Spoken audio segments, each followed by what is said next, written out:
If you found this episode, you may have been pulled in by the title. And if you've listened to my show for a while, you know I try to avoid dramatic headlines and writing.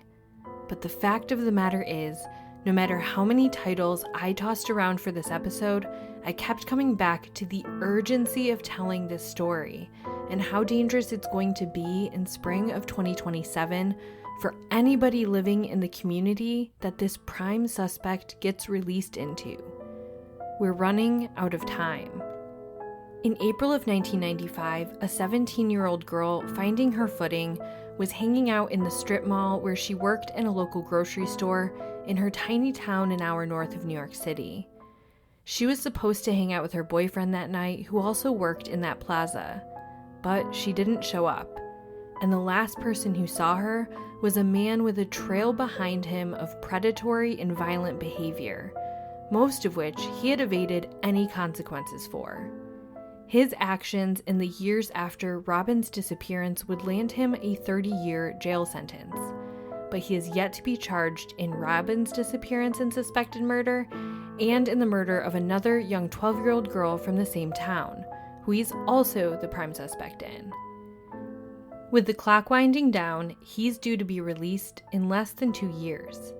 It's time to get answers in Robin's case and keep a violent predator where he belongs. I'm your host Megan, and each week on A Simpler Time True Crime, I cover older unsolved cases and challenge the idea that a simpler time means a safer time. This week, I'm bringing to you the unsolved disappearance of Robin Frances Murphy.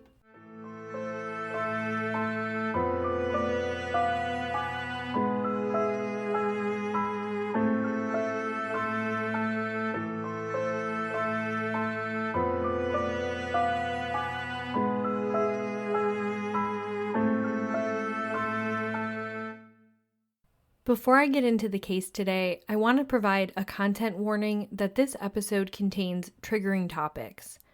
I discuss suicide and suicide attempts, as well as sexual assault of adults and minors.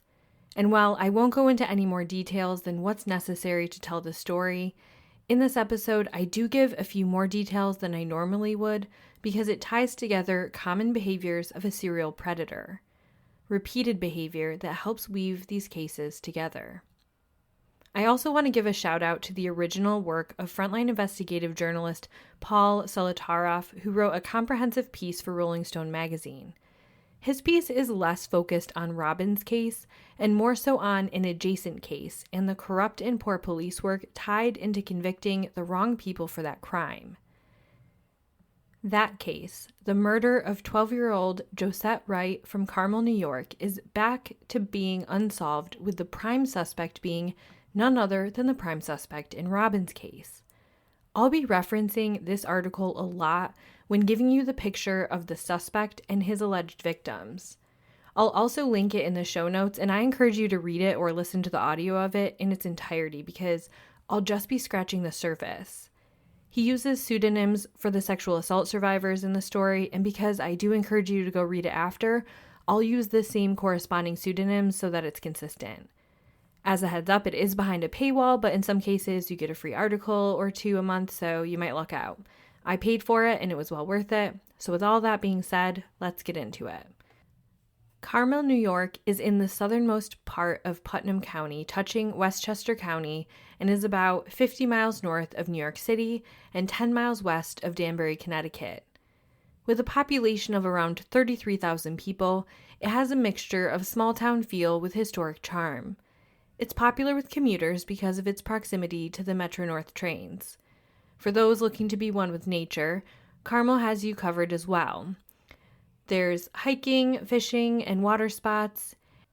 According to the website crimegrade.org, which sort of gives report card grades for town safety and city safety, Carmel has an A- safety rank when it's compared to towns its size, and its violent crime there is so rare. It's considered highly safe to live there, and that's why this town was thrown into a panic when in the mid-90s, 2 young girls went missing within months of one another.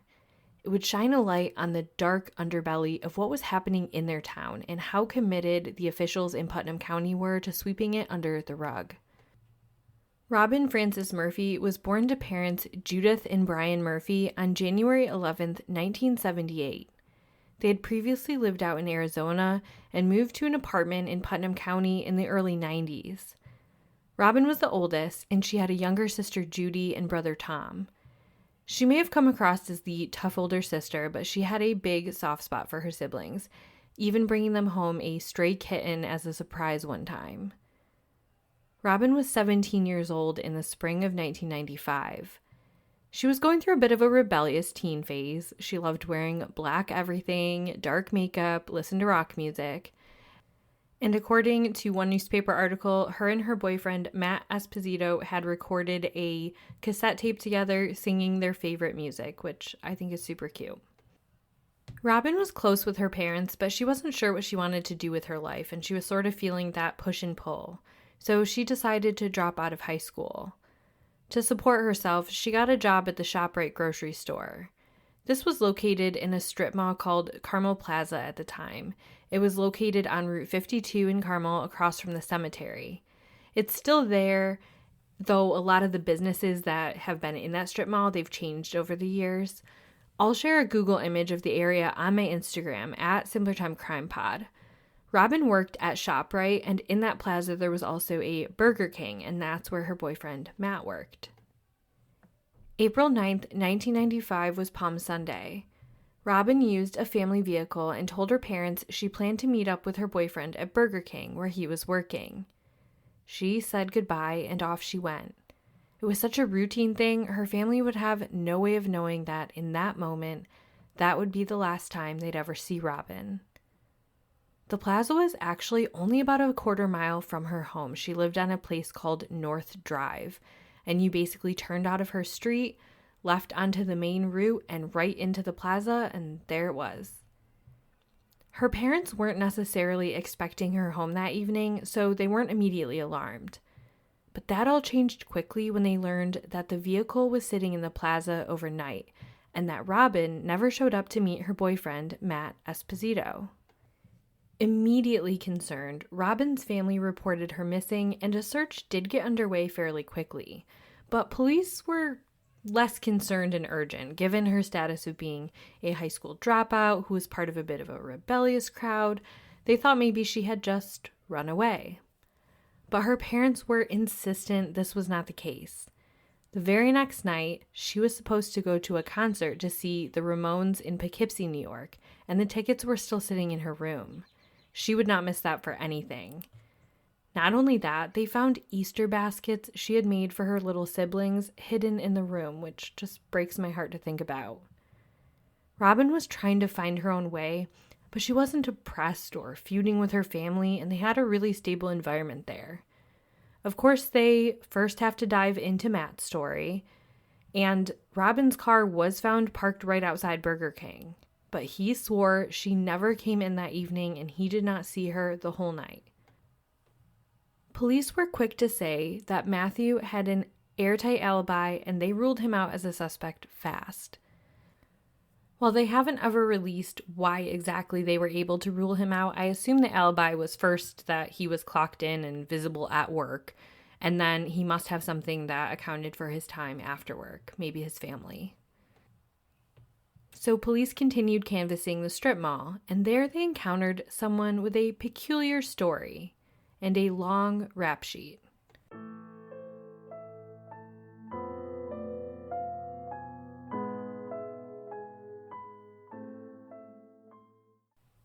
One of the businesses in the strip mall was a laundromat, and an employee there was 31-year-old Howard Gombert. He had a bold thing to say. You see, he freely admitted that he had seen Robin Murphy that day at the plaza, and that he may have been the last one to have ever seen her at all. According to Gombert, he said he asked her to come so that he could talk to her about problems he was having with his estranged girlfriend. Robin actually knew this woman. It's how she had been introduced to Howard Gombert in the first place. The person is referred to in the Rolling Stones article as Anne Marie, so that's what I'm going to call her too. Robin had befriended Anne Marie, who was a teenager at the time, when she began working with her at the grocery store. Howard worked at the laundromat about 100 yards away. Howard had been arrested weeks earlier in February of 1995 for first-degree rape and sodomy charges in connection to Anne Marie, but he bailed out of jail and was free until he was due back in court at the end of March. And that court date did not go in Anne Marie's favor. Howard Gombert provided his lawyer and the prosecution with a photo album of Anne Marie in various states of undress, and his attorney said that because Anne Marie had posed for these types of photos before and clearly had a consensual relationship with Gombert at one point, it proved that the sex in question that Gombert was facing charges for was consensual. Somehow, this worked, and the charges were dropped before it ever went to trial. Her story, and so many of the ones I'm about to tell you, should serve as answers of why women don't come forward and share their stories. It's why things like the Me Too movement exist. This is far too common, and it's awful.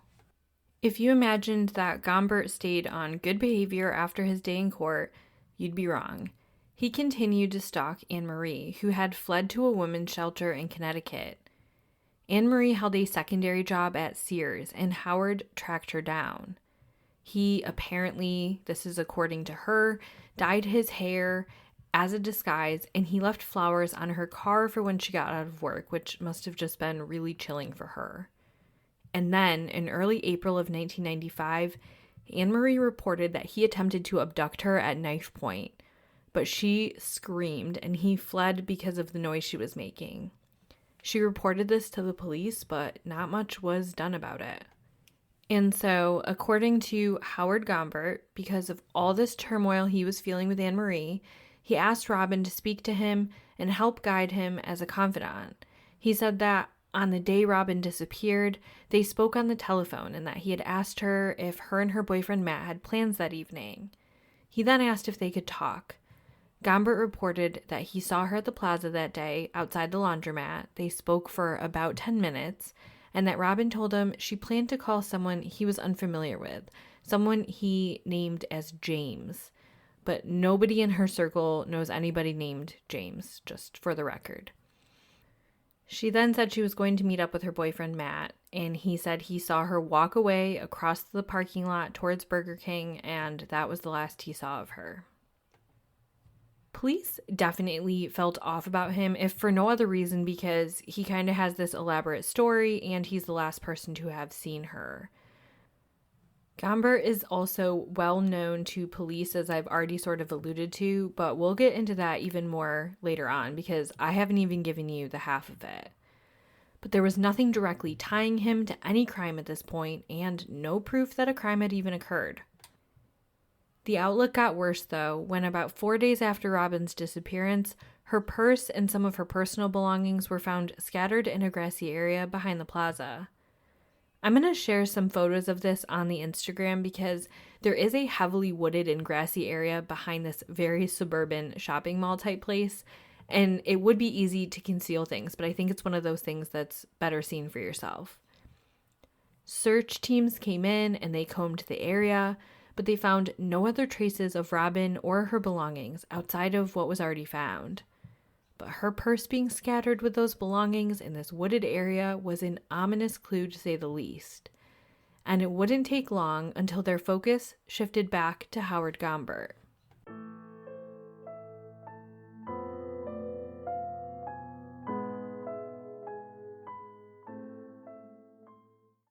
I want to take a moment to thank you for tuning in this week. I research, write, record, edit, and promote this podcast all by myself, and it's growing like crazy thanks to listeners like you. But I'm still trying to grow even more and reach more people so that others can hear about these cold cases, and I can just do more with a bigger platform. You can help with this by leaving reviews on different podcasting platforms, sharing the podcast on your social media, and talking about it to your friends. I take case suggestions at simplertimecrimepod@gmail.com. I actually have several cases I'm looking into thanks to listeners like you. Also, in the show notes, there's a text me link that goes to me on my Buzzsprout page. I read all of them, though because of how it's set up, I can't actually message back. I promise I'm not ignoring you. Thank you again so much for your support, and now back to the show.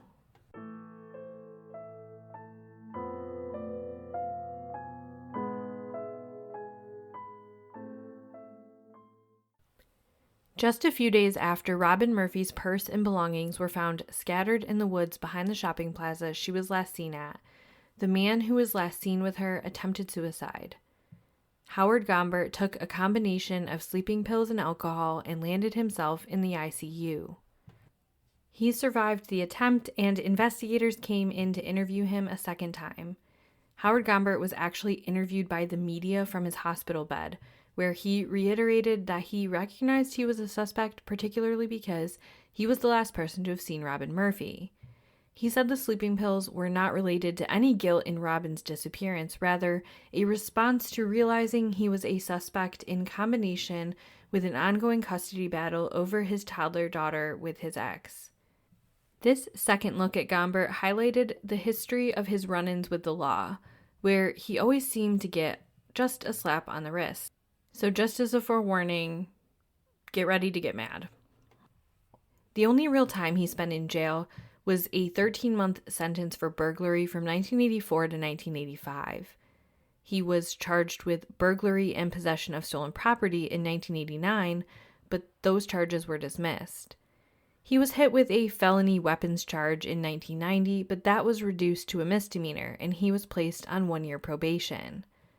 Later in that same year, he was charged with misdemeanor assault, and that was reduced to disorderly conduct, where he was required to pay a $125 fine. Not assaulting someone was apparently not part of his conditions of probation. But it is so much worse than that. So first, of course, there was that recent rape charge of Anne Marie, the one where the case was dropped, and I already told you about that.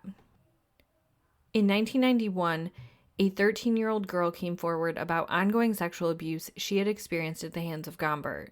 This person is referred to as Rachel R. in the Rolling Stone article. Gombert allegedly groomed her and began assaulting her starting when she was just 10 years old, and he was in his mid to late 20s. Rachel was another kid who grew up in a home that was kind of rough around the edges. Her mother Sheila worked at the laundromat and were acquaintances of Gombert. Gaining access to the house and to both Sheila and Rachel, he would sexually assault both of them and intimidate them. Rachel would later discuss how he would remove her underwear and shove it in her mouth. Again, Rachel is a young child. She is 10 years old. Outside of this, he would woo her with gifts and take her fishing on his days off from work and treat her as if she was really special. But then he would take her out to what she referred to as the, quote, secret room behind her garage and rape her. Per later testimony from her mother Sheila, Sheila would witness Gombert take many adolescent girls into this room, and they wouldn't come back out until the next morning. Rachel came forward and reported Gombert in January of 1991. Rachel was still only a 7th grader at the time. But rather than protect her and have her testify on video from another room, the judge required her to face down Gombert in court and at the hearing. She panicked and fled the courtroom, and without her testimony, there was no case. And as a result, the case was dismissed. Another girl, who is referred to as Tina, came forward. He groomed her by showing her attention, giving her alcohol and cigarettes. She was 12 years old at the time. She then described how he would forcefully rape her. Like the other victims, she would describe being tied up and having her underwear shoved in her mouth. In 1994, Gombert, now 30 years old, set his eyes on a 17-year-old girl referred to as Tammy. Tammy was in a household that had limited supervision and was also going through a rebellious phase. Tammy would sometimes help babysit Gombert's toddler daughter. Howard Gombert began attending parties at Tammy's house, and one night while they were hanging out, she let it slip that sometimes she would sneak out of her parents' house to visit her boyfriend in the middle of the night. On July 31st, 1994, she did just that. She snuck out of her parents' house around 4 a.m. She was several blocks from her home when a figure rushed up behind her and put a knife to her throat. The person was wearing a black ski mask, but the stubbly chin was sticking out of the bottom. She noticed it was square in shape and had a cleft in it, just like Gombert. The person tied her up, shoved her panties in her mouth, and sexually assaulted her. He then put the knife to her and threatened her. She went to police and they did a rape kit, but from what's been reported on, it doesn't seem like they ever did anything further with the DNA from the rape kit in her case. This is crucial because had they compared it to Howard Gombert, who was already gaining a reputation in the community, had they gotten him for that, lives could have been potentially saved, including Robin Murphy's. Tammy remained tormented about the rape, and according to that reporting in Rolling Stone magazine, she died by suicide years later. Just a few months after Tammy's assault, on October 3rd, 1994, a 12-year-old girl named Josette Wright left her home to go to school. She made it home that day because that afternoon she called her mother to say she planned to meet up with some friends. Josette was seen at a point getting into a coupe-style car, and she was never seen again. Because Josette came from a troubled household and got into a little bit of trouble herself, she was immediately treated as a runaway. Articles ran in the paper with psychologists giving advice on how to open up communication with your child to prevent runaways. But this time, this was way out of character for Josette, and she didn't turn up. Josette was a sweet girl who was known to take care of the neighborhood kids. Her household was described as somewhat chaotic, and she liked to hang out with her older sisters and their friends, one of which was Gombert's alleged victims, the girl who we call Rachel R. Rachel was a few years older than Josette, and she described how Josette loved coming to their house. Rachel ended up getting pregnant at 16, and Rachel and her mother continued to get harassed by Howard Gombert, so they picked up to flee the state. She recalled that Josette begged her to allow her to move with them, and how they were sad she couldn't because they always thought she was so sweet. Just as a quick side note, Rachel R. would go on to say that Gombert continued to stalk her even after she gave birth to her baby, even as she fled and her mother were in hiding. And at one point, he showed up and she woke up with his hand on her mouth. He grabbed her baby and threatened to harm her baby unless she allowed him to rape her. This is, again, alleged. He has never gone to court for this, but this is all the witness testimony that came out later in another court case that we'll talk about. So there's an article where Josette's mother said that she knew Howard Gombert, and then we also know that Josette knows Howard Gombert through her friend Rachel here and Rachel's mother Sheila. So she definitely knew of him and had proximity to him. So just as a timeline reminder, Josette goes missing in October of 1994, and it's April of 1995 when Robin goes missing. And after her daughter goes missing, Robin's mother can't help but wonder, are the two cases related? Police couldn't find a sign of either one of the girls, and they continued looking for clues in both cases. In Robin's case, they hit their ground running in the weeks and months after her disappearance. They combed the hills around the shopping center. A tip actually led them to search a dense area off Fields Corners Road, but nothing was found. They brought out tracking dogs with no luck.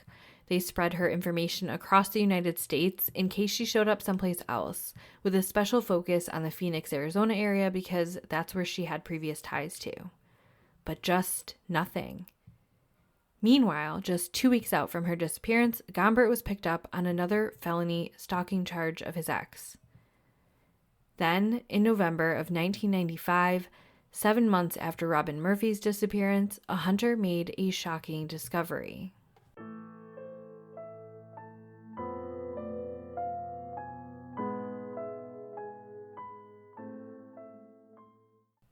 It was Thanksgiving of 1995, and Josette Wright's mother had just finished Thanksgiving dinner with her family when they got a knock at the door. It was 2 detectives, Anthony Nappy and Ronald Watkins, and they were there to deliver devastating news. Remains had been found by a hunter. The skeletal remains were partially clothed, and the clothing matched the description of Josette Wright. DNA testing would positively identify them as such. She was so badly decomposed they could not determine how she died, but given that she was partially clothed and found under a pile of brush seemingly placed to obscure the discovery of her body, authorities deemed it a homicide. With this finding, Robin Murphy's family really began to wonder if the cases were connected, particularly because of where the body was found. 200 yards off of Fields Corners Road, the spot that searchers had been pointed to for Robin Murphy's case by a tipster, but they didn't find anything. With the homicide investigation underway, 6 or 7 detectives dedicated themselves full-time to it, including the ones I already mentioned. There was also lead detectives Patrick Castaldo and William Quick. This is where you really have to go read and deep dive into the Rolling Stone article, The Devil You Know, because he goes into so much more detail into Josette's investigation than I'm going to be able to go into here. So here's what I can do to keep it abbreviated. The first detectives I mentioned, Anthony Nappy and Ronald Watkins from the Putnam County Sheriff's Office, they had eyes all over Gombert. They had many leads pointing in his direction. Anne-Marie shared that Howard Gombert admitted he had given Josette a ride on or around the day she disappeared. Sheila described the car that Gombert drove in, how it matched the description of what Josette was seen getting into. But they weren't the lead investigators. Castaldo and Quick were, so they turned those leads over to the lead detectives and assumed that they would pursue them. But they didn't really do anything with them because they already had their eyes set on 2 local boys with a history of using drugs and creating trouble. Their names were Andrew Kryvac and Anthony DePippo. They had very loose ties to Josette Wright. They kind of ran in the same circle, but they were quite a few years older. Nevertheless, detectives honed in on them. They rallied acquaintances of both boys, including their friend Denise Rose, who was 16 years old at the time and addicted to crack. They threatened to arrest her for drug-related crimes if she didn't tell the full story of what happened. Years after the fact, Denise would share how she was shown crime scene photos and fed facts. She was interrogated for hours and threatened again. And in the end, she shared her final story, and the boys were arrested in July of 1996. According to her story, she was hanging out with both Kryvac and DePippo that night, and that they were riding around in his vehicle. They rang Josette's doorbell. She joined them in DePippo's van. They went to a party, and then towards the end of the night, they went off course. They drove to a secluded area, and that they raped and murdered Josette Wright. None of this made a lot of sense when they really peeled back, and her variation of stories changed, but it seems like they just kept making it fit until it fit how they needed it to. For example, the van in question, DePippo's van, it wasn't even being driven at all in the fall or winter of 1994 because it had flat tires and it couldn't be driven. This was actually corroborated by the mechanic that worked on it. Still, cops pulled the absolutely filthy van apart. So this van had definitely not been detailed, I'll tell you that. It was a van that was clearly driven by drugged up teenage boys, and they couldn't find a single hair, fiber, blood, anything belonging to Josette in that vehicle. So there was nothing forensically that tied her to that van.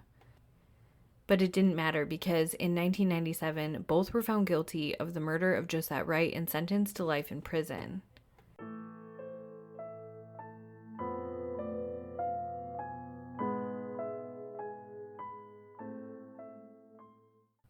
Meanwhile, the search for Robin continued. In 1996, a dentist in Arizona came forward saying he treated someone who matched Robin's description, but it ended up being another local who had run away from home. In 1997, a psychic said she had a vision of a skull in the muddy waters of a pond in the town of Kent, New York. So a dive team went in with Robin's dad looking on, but they came up empty. Carmel Police Detective Randall Tompkins said, quote, "Unfortunately or fortunately, we didn't find anything. As long as she isn't found, you don't give up hope." But her father, Brian, disagreed. He said, quote, "I'm not glad they didn't find anything. It's been too long. I want to put her to rest." End quote. In 1999, searchers followed a tip to the Tilly Foster mine, but once again, nothing was found. And this was another tip from a psychic. Anniversaries went by. The Murphy family moved out of the home they once shared with Robin, haunted by her memory there. Her mother was also disturbed by the fact that their home was so close to the plaza at the time she went missing, and she couldn't help but think of her proximity to Robin when whatever happened to her took place. She said she would just think to herself constantly, "You were right there when everything happened." I can't imagine how that must feel. Robin's mother drove around with a bumper sticker that read, "There's no justice in Carmel. Just ask Robin." Howard Gombert moved back over into Connecticut in the late 90s and began living with and dating a nurse named Paula. Paula did not have any children of her own, but her best friend had a daughter who we're calling Lainey. Lainey was 7 years old, and Howard quickly began grooming her and then sexually assaulting her whenever she would sleep over at Paula's house. One day, he gave her a bikini to wear to a local pond. He then molested her and took Polaroid photos of her, both in her bikini and nude, lying in the grass. Lainey went on to say that he lit the pictures on fire in front of her. In 2000, Howard Gombert was arrested for brutally raping and assaulting Paula. And shortly after his arrest, Lainey came forward. Finally, Howard Gombert would face some sort of consequence. He was sentenced to 30 years in prison for the crimes. During the investigation, police were granted a warrant to search Paula's home and Gombert's belongings. There, they found a suitcase full of trophy underwear he had stolen from other women. And that's when the next shocking piece of information would come out. Underwear found in that suitcase was forensically linked to Robin Murphy. Gombert claimed he had no idea how Robin's DNA or her underwear would end up in his possession. And while this pointed the finger at him for Robin's disappearance now more than ever, police still felt they didn't have enough to take him to trial without anything else. No body homicide cases are notoriously difficult to prosecute, and they just didn't have a lot of other evidence. Transcripts show that investigators tried to get Gombert to come forward and give her family closure, to unburden himself of the information that he must be carrying, but he refused. While all this was going on, both DePippo and Krivik were pushing for another trial for each of themselves. Another look at evidence. They knew in their hearts they had nothing to do with the murder of Josette Wright, and year after year was passing, still sitting in prison. Each of the men had tried multiple times for years without success. And like I said, I could do a whole episode on just their court proceedings, everything that was found out. But in order to not get too off track with Robin's case, I'll keep it brief. Some of what came out was one person who signed an affidavit saying that in 1998, he was having drinks with Gombert and that Gombert admitted to killing Josette Wright, Robin Murphy, and a third Connecticut girl, who we still don't know who he meant. We don't know who that is.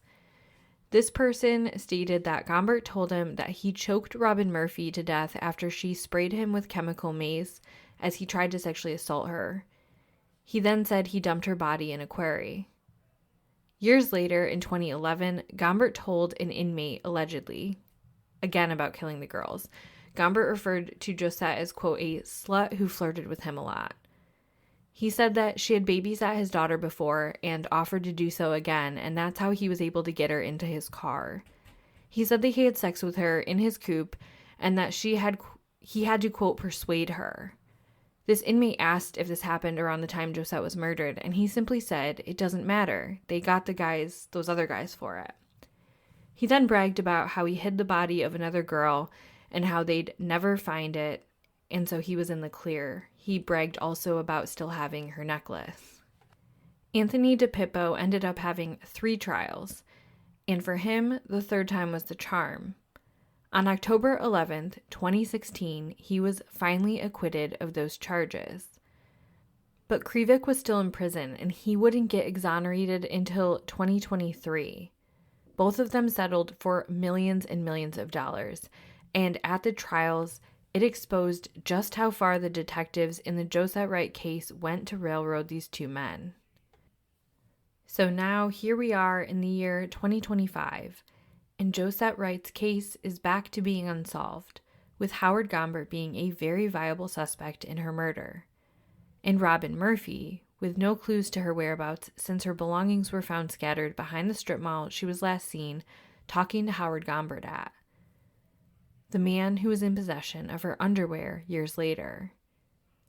Robin has been considered in a few Jane Doe situations, and there was hope as recently as 2024 when skeletal remains were found just a few miles from where Josette Wright's were, but they turned out not to be hers either, and otherwise her case is cold.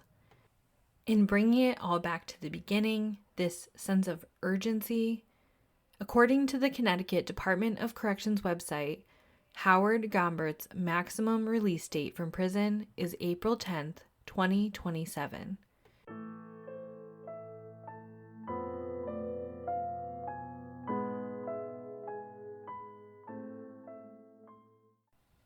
We know from the person who had drinks with him in 1998 and his prison mates that Howard Gombert is a talker and a prolific offender.